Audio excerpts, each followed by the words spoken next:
All origami begins with several simple bases, and today I'm going to teach you how to do the fish base. My name is Robert Segundo, and let's get started.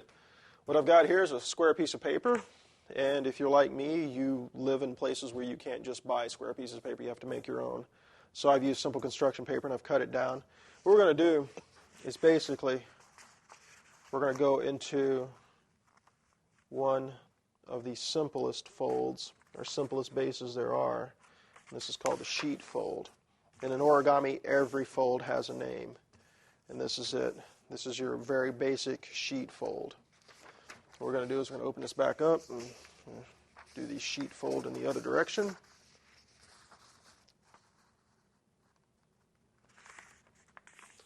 Like so.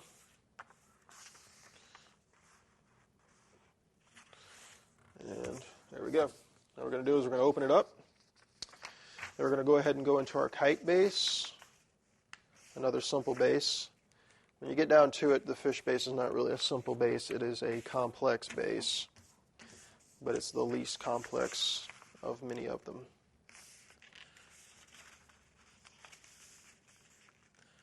There we go, like so. Now what we're going to do is we're going to take and just basically do a mountain fold / dog ear fold like so. We have that edge there. Let's do the same thing here.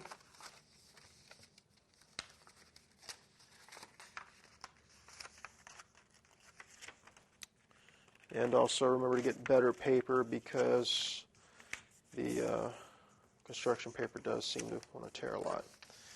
And there you have it. There's your simple fish base. Play around with it, have fun, and enjoy making origami.